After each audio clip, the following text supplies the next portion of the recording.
Nature gave us the perfect food. Let's make a perfect topping. Tangy sherry shallot vinaigrette and a crunchy, bacony gremolata. A little something something. I happen to live in an oyster lover's paradise. The east coast of Canada produces the juiciest, fruitiest, creamiest textured oysters anywhere in the world. And oysters kind of soak up the flavors of their environment, so they taste like the Atlantic Ocean.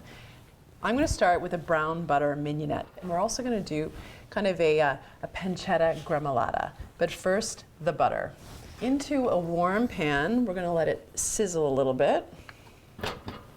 So while all this magic is happening, I'm going to chop up a shallot. Finely chop, because you can imagine you don't want sort of a chunky texture on top of your delicate oyster. Just something nice and fine.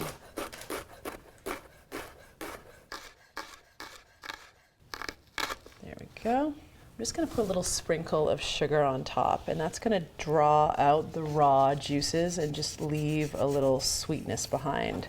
Moving on to the pancetta, I've got some round slices here.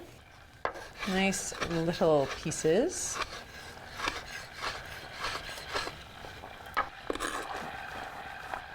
Pancetta goes also into a warm pan. I'm going to add just a little bit of panko. These are Japanese breadcrumbs. Okay, so for the pancetta, nothing like a little flat leaf parsley. Just tear it from your display and chop it up. Okay, so this is nice and nutty and brown and toasted. So I'm just gonna keep that on a low heat until I need it. I'm just gonna finish up my pancetta situation. One topping at a time. Imagine this on top of macaroni and cheese. Okay. So many good things to do with pancetta. So many wonderful ways you can use pancetta and breadcrumbs. Panko for that matter. Okay. Yummy. Now into the bowl, a little bit of garlic. All good gremolata. Should have lots of garlic.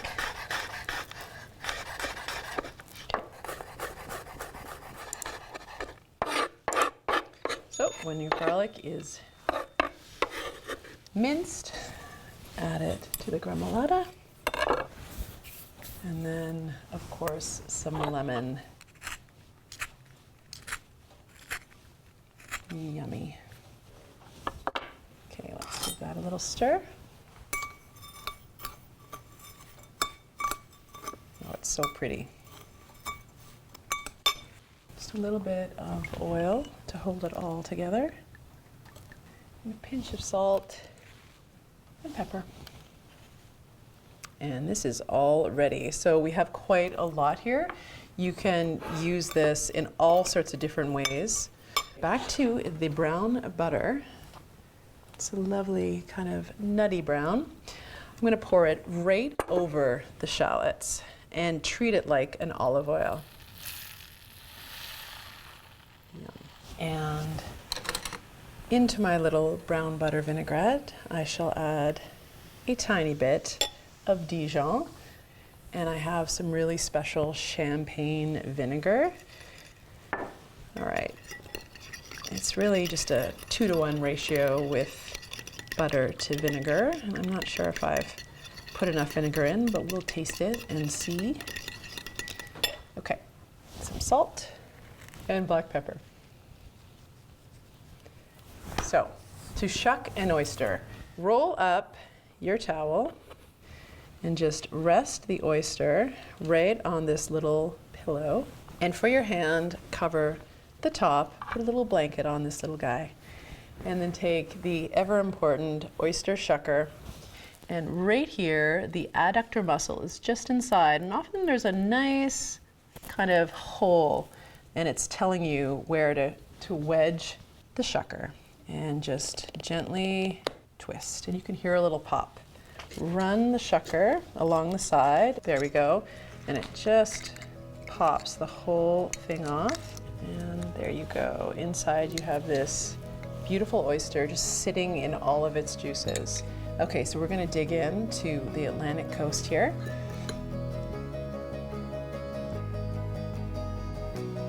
And our pancetta gremolata. Just a little bit. It's going to add a nice crunch, and then I'm going to leave one just as it is. All right, bottoms up, brown butter mignonette.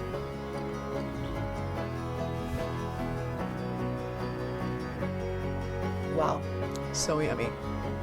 Pop them open, slug them back in all their glory, naked or all dressed up. Oysters, just try them.